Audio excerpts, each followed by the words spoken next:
برحب بكل مشاهدينا في كل مكان لمدة ساعة على الهواء مباشرة، وساعة مع الشريف فقط على قناة المحور، قناة العائلة العربية. كل واحد فينا عنده حواس، كل واحد أعتقد أنه صعب يستغنى عن أي حاسة ربنا اديها له، وخصوصا حاسة النظر. عندنا في مصر كتير قوي من الأطفال، تقريبا 35% من أطفال مصر بيعانوا من مشاكل في النظر، سواء ميه بيضاء، ميه زرقاء، مشاكل في الشبكيه، مشاكل في القرنيه، حول، مشاكل كتيره عند اطفالنا. 75% من المشاكل دي ممكن تتحل بسهوله قوي لو عملنا زي ما بنقول كده الكشف المبكر. صحه عيوننا وعيون ولادنا انا بشوف ان هي مهمه جدا جدا جدا. النهارده ان شاء الله هنتكلم عن جراحات العيون عند الاطفال، وهيشرفني وينورني النهارده دكتور شريف حسني، استشاري جراحات عيون الاطفال وصاحب فكره حمله عيون ولادنا.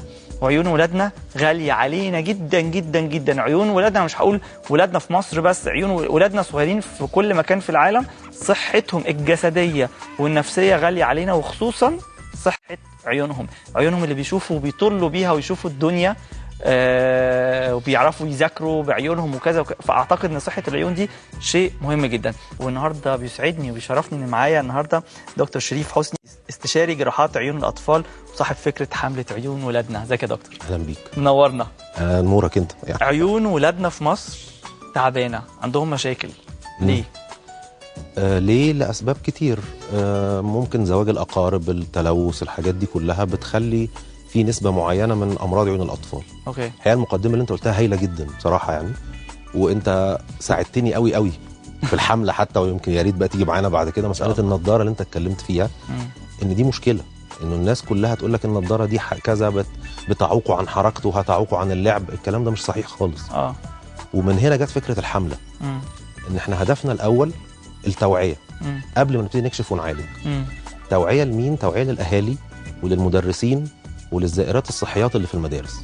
ان هم دول اكتر ناس لصيقين في الاطفال، يعني هو اكتر ناس بتقعد معاهم الاطفال هم دول. بنقول لهم يا ترى لو الطفل عنده مشكله في عينه، تعرف انت تقدر تعرفها ولا لا؟ ولو عرفتها تحوله عشان يتعالج بدري ولا مش مشكله؟ لانه الطبيب في النهايه مش موجود في المدرسه ولا موجود في البيت. بالظبط. موجود في عيادته. فانا عايز اقول للناس طب ازاي تتحركوا تروحوا للعياده دي اصلا. عشان كده عملتوا الفيلم الكرتون. عشان كده عملنا فيلم الكرتون. نشوفه ونرجع لحضرتك بعد اذنك. طبعا نشوف فيلم كرتون بيوضح لنا الولد لو عنده مشكله في عينيه ممكن في المدرسه. وانا دايما بشوف المدرسه، انا شخصيا من الناس اللي وانا صغير ما كنتش بشوف الكلام اللي بيتكتب، فالمدرسه كتبت لامي وابويا في الكراسه هو واضح انه عنده مشكله مش شايف. تعالوا نشوف فيلم الكرتون ده بيعبر عن مشكله انا كنت بعاني منها واطفال كتيره بيعانوا منها. الفيلم ونرجع لكم، خليكم معانا لو سمحتوا.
بعد ما شفنا الفيلم انا بس عايز اقول لكل طفل دلوقتي سامعني، طفل او شاب او حد كبير عنده مشكله في نظره بالذات لو هو كفيف، لان انا في الاول في التقديم قلت ان الموضوع صعب، لكن انا دايما بشوف ان ربنا بيدي برضو الواحد كل حاجه، حتى لو الواحد عاش حياته كلها وهو كفيف فربنا بيعوضه في حاجات تانية. ودليل على كده ان احنا، ودليل على كده طه حسين، دليل على كده الاوائل الثانويه العامه والاعداديه اللي كل سنه بيكونوا مكفوفين وبيخشوا الامتحانات وبيجيبوا النمر النهائيه. ف زي ما ربنا بياخد من الواحد حاجه، اعتقد دايما بيديله حاجه تانية. مش كده يا دكتور؟ طبعا. اوكي. طيب هو الحمله مش معناها انه الكفيف ده طبعا احنا مش عاوزينه او ان احنا متضايقين منه. لا طبعا خالص. على راسنا من فوق، ولكن بنحاول ان اللي ممكن اخليه مش كفيف يبقى مش كفيف. اوكي. لانه اكتشفوا بالظبط نلحق دي بمعنى ايه؟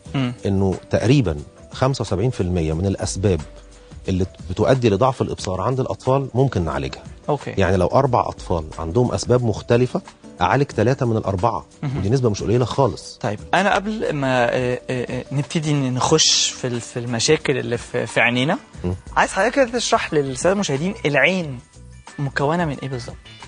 طيب هو باختصار شديد العين دي عامله زي الكوره، من قدام في الجزء الشفاف اللي كلنا بنشوفه اللي هو القرنيه، من وراها على طول في حاجه اسمها الخزانه الاماميه فيها سائل، وراها الجزء اللي هو بيدي لون للعين اللي هو سواء بني او اخضر او ازرق، ده اسمه القزحيه. وراها في عدسه العين اللي احنا مسؤوله عن ان احنا نشوف، وراها في حاجه اسمها الجسم الزجاجي، وراها خالص في الشبكيه ودي برضو مسؤوله عن الابصار وهي والعصب البصري. اوكي. الامراض بقى اللي ممكن تيجي في القرنيه او تيجي في الخزانه الاماميه او في العدسه دول اللي بيتعالجوا. الاسباب اللي بتيجي في الجسم الزجاجي او الشبكيه جزء منهم بيتعالج. يبقى شوف حضرتك الاماكن دي كلها لما تصاب اقدر اعالجها. بس في حاجه مهمه بقى، اعالج بدري ولا استنى؟ اوكي، هنعرف موضوع العلاج وهنتكلم عنه بتفصيل، بس خلينا ناخد تليفون نتواصل مع حبايبنا اكتر. واستاذه كريمه، الو. السلام عليكم. وعليكم السلام ورحمه الله وبركاته. لو سمحت يا استاذ شريف، بس ممكن اسال الدكتور على حاجه؟ اموري الدكتور معاكي. انا بنتي وهي عند في سنه رابعه وكده، استاذ ضربها في عينها. فندم؟ مالها؟ ضربها في عينها بالعصايه. حد ايه؟ استاذ ضربها في عينها بالعصايه. استاذ ضربها في عينها بالعصايه. اوكي. كان بيرمي العصايه على واحد، فجت على عينها العصايه وكده فقطع الشبكيه. ايوه يا فندم اتفضلي. ايه اللي حصل بعد كده؟ خدناها ووديناها للدكتور. هم الاول خدوها ودوها التامين الصحي، وعمل لها لحملها الشبكيه بالليزر. فبعد كده الدكاتره زعلونا قالوا لنا دي هي سنها صغير وكده ما ينفعش انها تعمل كده. بعد كده لفينا بيها دكاتره كتير، قال لي ده الجسم، عملوا لها جسم زجاجي وقالوا لي في تليف في الشبكيه، وفي الاخر خالص قال لي ان العصب البصري مات. فانا عايز اعرف هو ليه حل ولا ما فيش كده ولا ايه؟ طيب عايز تسالها اي سؤال قبل ما نبدا معاها؟ بشكرك استاذه كريمه، شكرا على تليفونك ونجاوبها لو سمحت. طبعا واضح من كلامها ان الاصابه كانت شديده شويه، انها بتقول ان الشبكيه اتاثرت والعصب البصري مات.